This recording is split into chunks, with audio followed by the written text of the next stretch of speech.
BRS working president KTR ఇచ్చిన పిలుపు మేరకు పెద్దపల్లి జిల్లా నుంచి భారీగా బీఆర్ఎస్ నేతలు మేడిగడ్డకు వెళ్తున్నారు.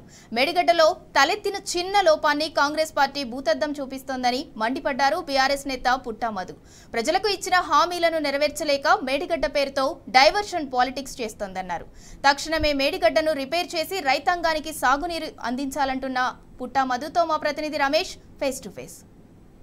మన పెద్దపల్లి జిల్లాలో ఉన్న పెద్దపల్లి జిల్లా వ్యాప్తంగా కూడా బీఆర్ఎస్ శ్రేణులంతా కూడా పెద్ద ఎత్తున చలో మేడిగడ్డ కార్యక్రమం భాగంగా బీఆర్ఎస్ దళం అంతా కూడా మేడిగడ్డకు చేరుకుంటున్న పరిస్థితులు కనబడుతున్నాయి. మొత్తం మనతో పాటు మాట్లాడడానికి పెద్ద ఎత్తున మంత్రిని కూడా పెద్దపల్లి జిల్లా మంత్రి నియోజకవర్గం నుండి కూడా పెద్ద ఎత్తున మేడిగడ్డ చలో మేడిగడ్డ కార్యక్రమానికి బీఆర్ఎస్ శ్రేణు బీఆర్ఎస్ దళం కూడా బయలుదేరుతుంది. ఈ నేపథ్యంలో మనతో పాటు మాట్లాడడానికి పెద్దపల్లి జడ్పీ చైర్మన్ పుట్టా మధు గారు ఉన్నారు. వారితో మాట్లాడిపోయాం. అన్న, చెప్పండి, ఏంది పరిస్థితి? ఇప్పుడు చలో మేడిగడ్డ కార్యక్రమం ఏ విధంగా ఉంది? కాంగ్రెస్ యొక్క మోసపూరిత కుట్ర ప్రచారాన్ని ఏ విధంగా తిప్పికొట్టనున్నారు? కాంగ్రెస్ పార్టీ ఎంతసేపు హామీలను ఎగ్గొట్టాలి, ప్రజలకు ఏమాత్రం పనిచేయొద్దు అంటే కేసీఆర్ గారి ప్రభుత్వాన్ని బీఆర్ఎస్ పార్టీని బదనాం చేసి ముఖ్యంగా కేసీఆర్ గారిని ఇబ్బందుల పాలు చేయడానికి కోసం ఈ పథకాల ఎగ్గొట్టే కార్యక్రమానికి దీన్ని వాడుకుంటా ఉన్నారు. ఒకే ఒక పిల్లర్ కుంగింది, ఒకటే పిల్లర్. ఆ పిల్లర్ కూడా కొంచెం కుంగితే ఆ పక్కకున్న వాటి మీద కొంత ఎఫెక్ట్ పడ్డది. సో ప్రాజెక్టు చాలా అద్భుతమైన ప్రాజెక్టు. దాని ద్వారా 150 కిలోమీటర్ల విస్తీర్ణంలో నీళ్లు నిలబడి ఉంటాయి ఎప్పుడు కూడా. అంటే ఒక సముద్రం లాగా ఉంటుంది, నిండు కుండలాగా ఉంటుంది. ఈ ప్రాంతం అంతా కూడా సస్యశ్యామలమే పరిస్థితులు దగ్గరకు వచ్చిన తర్వాత ఇవాళ కాంగ్రెస్ పార్టీ వచ్చి ఆ ప్రాజెక్టునే పూర్తిగా ఖతం చేసే ప్రయత్నంలో భాగంగా ఇవాళ దాని మీద మాట్లాడడాన్ని మేము పూర్తిగా వ్యతిరేకిస్తున్నాం. ఈయనెవరు నిన్న ఆయనతో కూడా ఒక స్టేట్మెంట్ ఇప్పించినారు బీజేపీ వాళ్ళు. వెదిరే శ్రీరామ్ అని ఈయన చెప్తున్నాడు. తమ్మిడి అట్టి దగ్గర నీళ్లు లేవని చెప్పలేదు అని చెప్తున్నాడు. చెప్పకనే ఆయన చెప్తున్నాడు మహారాష్ట్ర ప్రభుత్వం 148 మీటర్ల వద్ద నిర్మించుకోవాలని చెప్పింది. అంటే వాళ్ళకి ఇష్టమైనట్టు నిర్మించుకోవాలన్నారు. వాళ్ళకి ఇష్టమైనట్టు నిర్మించుకుంటేనే పర్మిషన్లు ఇస్తామన్నారు. ఆయన చెప్పకనే ఒప్పుకుంటున్నాడు. తర్వాత కాంగ్రెస్ పార్టీ ప్రభుత్వం 10 సంవత్సరాల అధికారంలో ఉన్నా కూడా పట్టించుకోలేదని అంటున్నాడు.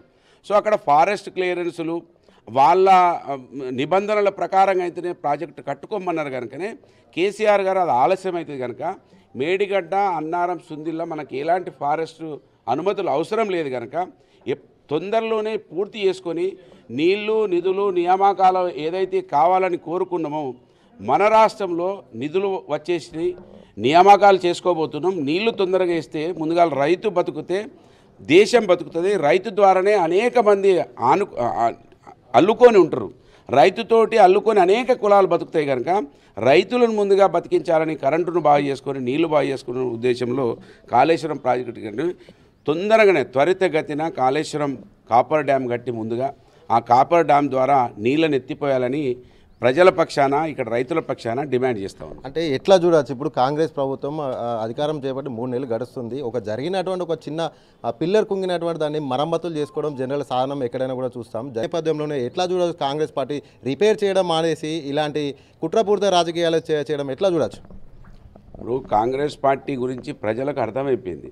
వాళ్ళ అదృష్టం ఏంటంటే ప్రజలు ఓట్లు వేసేటప్పుడేమో పథకాల గురించి ఓట్లు వేసారు. అదే ప్రజలు మళ్ళీ వీళ్ళు ఇవ్వరు అంటున్నారు. ఇవాళ నీళ్ళు వస్తలేవంటే వాళ్ళు నాయకులు ఫోన్లు లేపుతలేరు అంటున్నారు. కనుక కాంగ్రెస్ పార్టీని ఎప్పుడు నమ్మినా ఈ దేశ ప్రజలు మోసపోయినరు.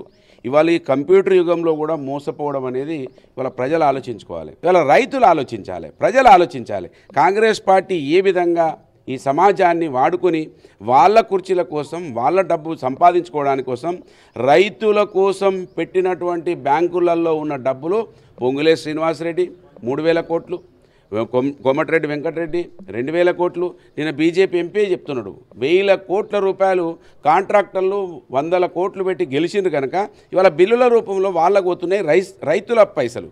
రైతులకు రావాల్సినటువంటి రైతు బంధు పథకం ఎక్కడికి పోయిందంటే పొంగులే శ్రీనివాసరెడ్డికి, కోమటిరెడ్డి వెంకటరెడ్డికి, ఢిల్లీ కాంగ్రెస్ పార్టీకి ఇవాళ డబ్బులు చేరుతూ ఉన్నాయి. ఇది పెద్దపల్లి జడ్పీ చైర్మన్ పుట్టా మధు గారు చెప్తున్నటువంటి ఏదైతే కేటీఆర్ ఇచ్చినారో పిలుపు మేరకు మేడిగడ్డ పెద్ద ఎత్తున కూడా రాష్ట్ర వ్యాప్తంగా కూడా బీఆర్ఎస్ శ్రేణులంతా కూడా కదం తొక్కారని చెప్పి చెప్తున్నారు.